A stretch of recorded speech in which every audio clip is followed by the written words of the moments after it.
Bienvenue sur Lumière de vie, une chaîne qui va t'apporter de la lumière dans ta vie. Aujourd'hui, nous allons aborder un sujet sensible, mais absolument nécessaire. Un sujet qui dérange, qui bouscule et qui libère.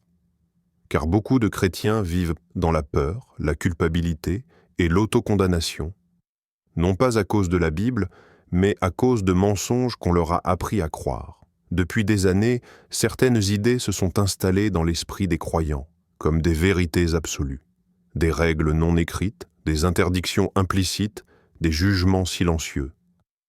Résultat, des chrétiens qui aiment Dieu, mais qui se sentent constamment fautifs, insuffisants ou spirituellement pas à la hauteur. Pourtant, une question essentielle doit être posée. Tout ce que l'on appelle péché aujourd'hui, est-il réellement un péché biblique ? La Bible nous met en garde contre les traditions humaines qui annulent la parole de Dieu. Jésus lui-même a confronté les religieux de son époque, non pas parce qu'ils respectaient trop la loi, mais parce qu'ils avaient remplacé la vérité divine par des règles fabriquées par les hommes. Et malheureusement, cette dérive existe encore aujourd'hui dans le christianisme moderne. Beaucoup de croyants confondent sainteté et souffrance, foi et culpabilité, obéissance et soumission aveugle. Ils pensent pécher alors que Dieu ne les accuse pas. Ils se privent, se taisent, se brident, alors que la Bible parle aussi de liberté, de discernement et de maturité spirituelle. Cette confusion n'apporte pas la gloire à Dieu. Elle produit plutôt la peur, l'hypocrisie et l'épuisement spirituel. Dans cette vidéo, nous allons exposer 5 mensonges très répandus chez les chrétiens, des croyances populaires, parfois prêchées, parfois transmises subtilement, mais qui ne sont pas des péchés bibliques. L'objectif n'est pas de justifier le péché, ni de diluer la vérité, mais au contraire de revenir à ce que Dieu dit réellement dans sa parole. Si tu as déjà ressenti une culpabilité sans savoir pourquoi, si tu t'es déjà demandé si Dieu t'en voulait vraiment pour certaines choses, alors cette vidéo est pour toi. Reste jusqu'à la fin, car certains de ces mensonges pourraient bien changer ta manière de voir ta foi et ta relation avec Dieu. Mensonge numéro 1. Tout ce qui procure du plaisir est un péché. L'un des mensonges les plus répandus dans le christianisme est cette idée profondément ancrée que le plaisir serait forcément mauvais, suspect, voire diabolique. Beaucoup de chrétiens ont grandi avec la conviction que si quelque chose fait du bien, apaise, réjouit ou procure de la satisfaction, alors cela ne peut pas venir de Dieu. Cette croyance a créé une foi basée sur la privation, la frustration et la culpabilité permanente.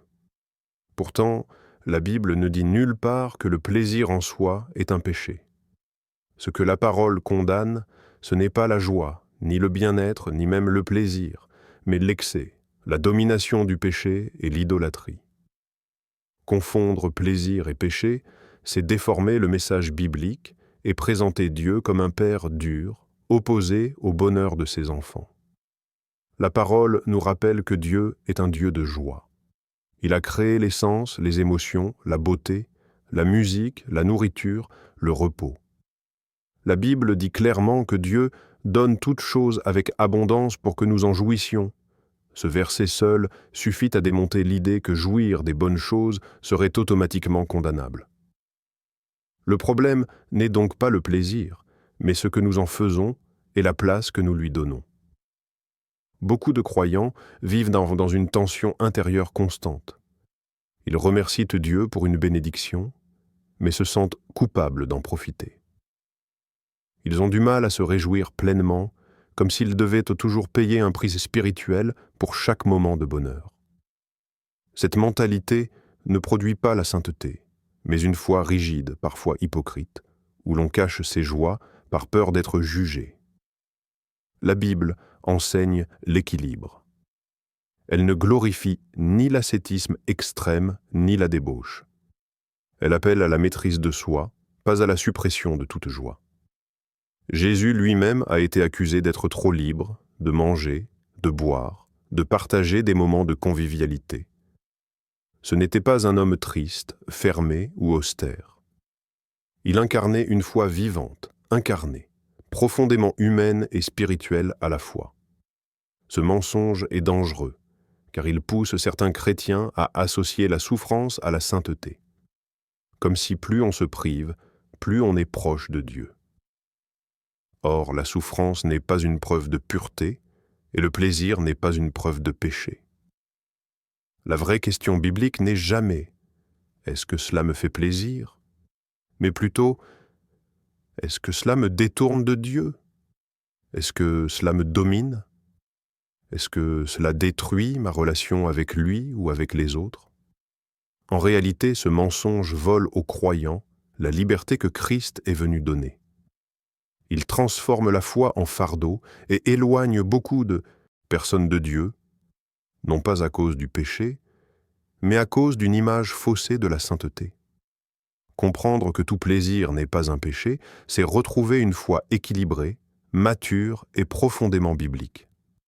Mensonge, Nézéro 2. Être pauvre, c'est être plus proche de Dieu. Beaucoup de chrétiens croient, parfois sans même s'en rendre compte, que la pauvreté serait une preuve de spiritualité. Comme si manquer, souffrir financièrement ou vivre dans le besoin rapprochait automatiquement de Dieu. Cette idée est profondément ancrée dans certaines cultures chrétiennes, au point que la bénédiction matérielle est parfois regardée avec suspicion, voire condamnée. Pourtant, la Bible ne glorifie jamais la pauvreté. Ce qu'elle condamne clairement, c'est l'amour de l'argent, pas l'argent lui-même. Confondre ces deux réalités a causé beaucoup de dégâts spirituels.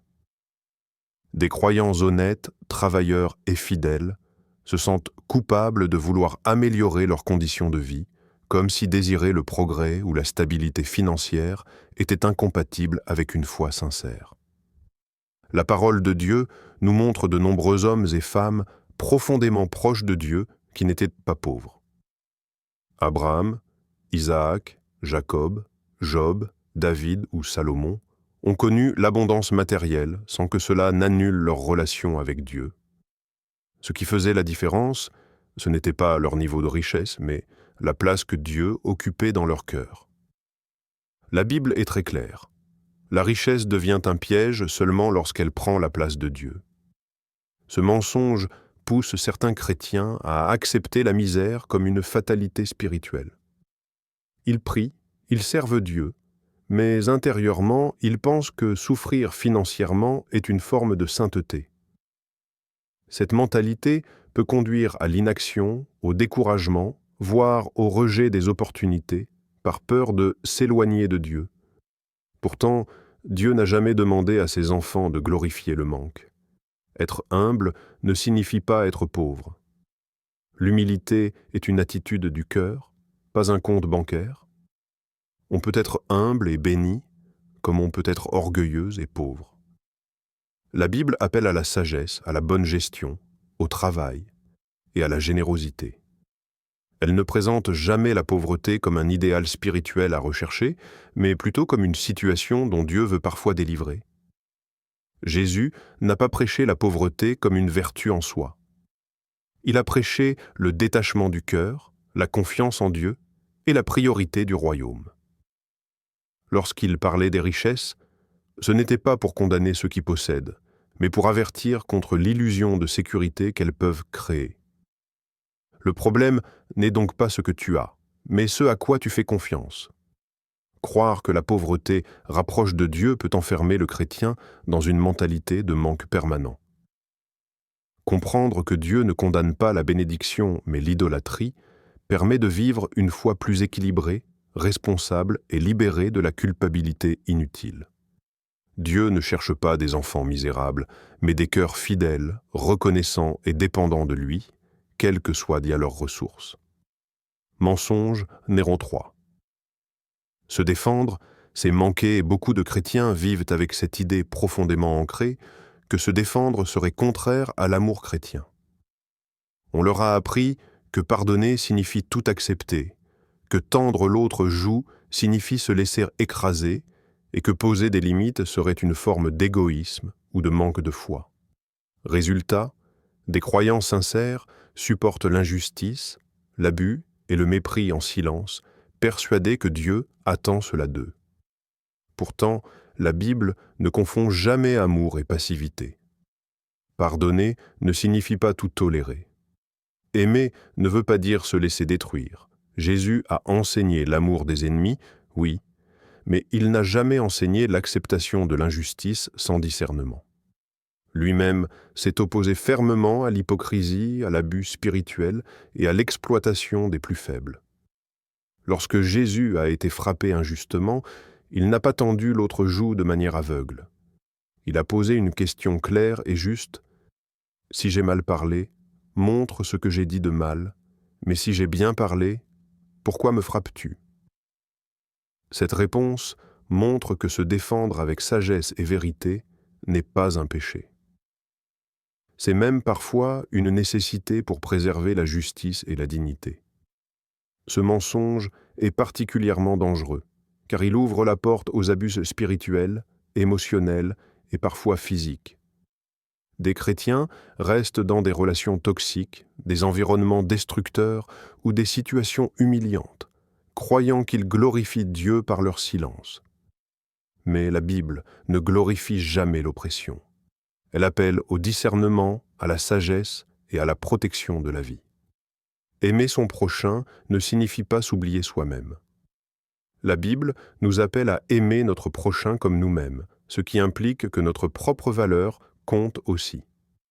Poser des limites claires, dire non à l'injustice, se retirer d'une « l'on regarde » où l'on va. Pourtant, la Bible enseigne que le royaume de Dieu est une affaire de cœur, pas une liste d'interdictions culturelles. Tout ce qui n'est pas religieux n'est pas forcément mauvais, tout comme tout ce qui est religieux n'est pas forcément bon. Jésus a dénoncé une religion vide, basée sur les apparences, mais sans amour ni justice. Ce qui compte réellement, ce n'est pas le cadre, mais l'intention, l'influence et les fruits que cela produit dans la vie d'un croyant. Dieu appelle ses enfants à être une lumière dans le monde, pas à vivre dans une bulle spirituelle. Cela implique de travailler, de créer, d'apprendre, de se reposer, de se réjouir, tout en gardant une conscience droite.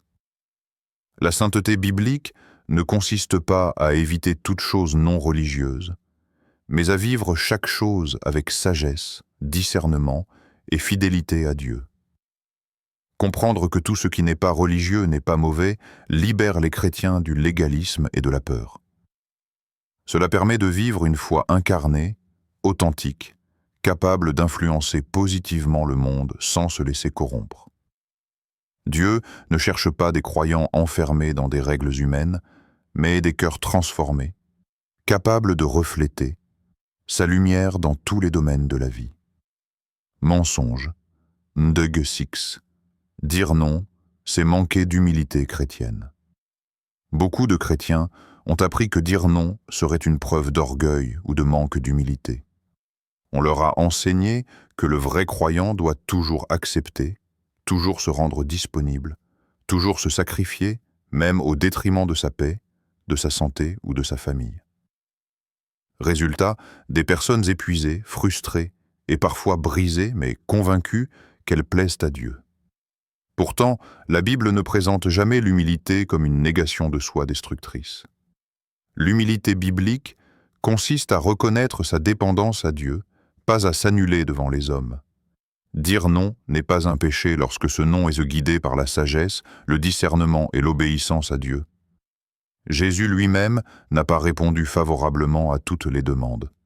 Il se retirait parfois, refusait certaines pressions et posait des limites claires. Ce mensonge pousse de nombreux chrétiens à vivre sous la domination des attentes des autres. Ils disent oui par peur de décevoir, par peur d'être jugés comme pas assez spirituels. Pourtant, la Bible nous rappelle que nous devons obéir à Dieu plutôt qu'aux hommes. Dire non peut parfois être l'acte le plus spirituel, lorsqu'il protège l'appel, la paix intérieure et l'équilibre de vie. L'humilité ne signifie pas absence de limites. Jésus a servi avec amour, mais il n'a jamais laissé les foules décider de sa mission. Il savait quand donner, quand se retirer, quand parler et quand se taire. Refuser certaines demandes ne faisait pas de lui quelqu'un d'orgueilleux, mais quelqu'un de fidèle à la volonté du Père. Comprendre que dire non n'est pas un péché libère les chrétiens d'un lourd fardeau émotionnel et spirituel. Cela permet de servir Dieu avec joie et sincérité, et non par contrainte. Dieu n'appelle pas ses enfants à l'épuisement permanent, mais à une obéissance équilibrée, guidée par l'amour et la sagesse. Mensonge numéro 7. Avoir des émotions négatives, c'est manquer de foi. Beaucoup de chrétiens pensent que ressentir de la peur, de la tristesse, de la colère ou du découragement serait un signe de faiblesse spirituelle. On leur fait croire que la vraie foi devrait éliminer toute émotion négative. Ainsi, ils cachent leurs luttes intérieures, sourient en public, mais souffrent en silence. Pourtant, la Bible ne condamne jamais les émotions humaines. Elle montre au contraire des hommes et des femmes de foi profondément éprouvés émotionnellement. David a pleuré, Jérémie a été découragé, Élie a voulu mourir, et même Jésus a pleuré et ressenti une profonde angoisse. Ces émotions n'étaient pas des péchés, mais l'expression d'une humanité réelle devant Dieu. Le problème n'est pas de ressentir une émotion, mais de se laisser diriger par elle. La foi n'annule pas les émotions. Elle apprend à les remettre entre les mains de Dieu. Refuser ces émotions ou les considérer comme des péchés conduit souvent à une foi superficielle, déconnectée de la réalité intérieure. Ce mensonge crée une pression spirituelle énorme. Les chrétiens pensent qu'ils doivent toujours aller bien, toujours être forts, toujours sourire. Mais la Bible appelle à la vérité du cœur, pas à la dissimulation. Dieu ne demande pas que nous cachions nos émotions, mais que nous venions à lui avec elles. Avoir peur ne signifie pas manquer de foi. Cela signifie être humain. La foi commence justement lorsque, malgré la peur, on choisit de faire confiance à Dieu. Comprendre cela permet de vivre une foi plus authentique, plus profonde et plus saine. Mensonge numéro 8, changer d'avis, c'est être instable spirituellement. Dans certains milieux chrétiens, changer d'opinion ou réviser une croyance est perçu comme un signe d'instabilité spirituelle. On valorise une foi rigide, incapable d'évoluer, comme si grandir spirituellement signifiait ne jamais remettre en question ce que l'on a appris. Pourtant, la Bible valorise la croissance, la maturation et le renouvellement de l'intelligence. Changer d'avis à la lumière de la vérité n'est pas un péché. C'est une preuve d'humilité. Les disciples eux-mêmes ont évolué dans leur compréhension de Dieu, du royaume et de leur mission. Ce mensonge enferme certains chrétiens dans des croyances erronées par peur de reconnaître qu'ils se sont trompés. Mais Dieu ne condamne pas celui qui apprend. Il résiste à celui qui refuse de reconnaître la vérité. Une foi vivante est une foi capable de s'ajuster lorsque la lumière de la parole éclaire une zone d'erreur. Changer d'avis ne signifie pas être instable, mais être enseignable. La véritable instabilité spirituelle consiste à suivre des traditions sans les confronter à la Bible. Dieu appelle ses enfants à aimer la vérité plus que leurs habitudes. Comprendre que changer d'avis n'est pas un péché libère de l'orgueil spirituel et ouvre la porte à une foi plus mature, plus profonde et plus alignée avec la parole de Dieu. À travers cette vidéo, nous avons mis en lumière 5 mensonges très répandus qui enferment de nombreux chrétiens dans la peur, la culpabilité et la confusion spirituelle. 5 croyances populaires, souvent transmises comme des vérités absolues, mais qui ne sont pas des péchés bibliques. Et ce constat est essentiel, car une foi construite sur des mensonges, même bien intentionnés, finit toujours par épuiser l'âme. Nous avons vu que le plaisir n'est pas un péché en soi, que la pauvreté n'est pas une preuve de proximité avec Dieu, que se défendre n'est pas manquer d'amour, que douter n'est pas péché, et que tout ce qui n'est pas religieux n'est pas automatiquement mauvais. Ces vérités ne visent pas à banaliser le péché, mais à remettre chaque chose à sa juste place, selon la parole de Dieu. Le véritable danger pour la foi n'est pas toujours le péché visible, mais la tradition humaine déguisée en doctrine divine. Jésus a averti que certaines règles humaines peuvent annuler la puissance de la parole. Lorsque la foi devient une suite d'interdictions, de peurs et de culpabilité, elle perd son essence, la relation vivante avec Dieu. Dieu n'a jamais appelé ses enfants à vivre écrasés sous un fardeau spirituel. Il les appelle à la liberté, à la vérité et à la maturité. Une foi saine ne repose pas sur la peur de mal faire, mais sur l'amour, la compréhension et la transformation intérieure. Revenir à la Bible, c'est retrouver un Dieu juste, équilibré, plein de grâce, mais aussi de vérité. Cette vidéo est aussi une invitation personnelle. Prends le temps de réexaminer ce que tu crois. Demande-toi honnêtement, est-ce que cette conviction vient réellement de la parole de Dieu ou d'une tradition que j'ai acceptée sans la questionner? Dieu n'a pas peur de tes questions et il n'est pas offensé par ta recherche sincère de vérité. Si ce message t'a aidé, partage-le autour de toi. Beaucoup de chrétiens ont besoin d'entendre qu'ils ne sont pas en faute là où Dieu ne les accuse pas. Abonne-toi à Lumière de Vie pour continuer ce chemin de discernement, de vérité et de liberté spirituelle. Que ta foi ne soit plus guidée par la peur, mais par la parole vivante de Dieu.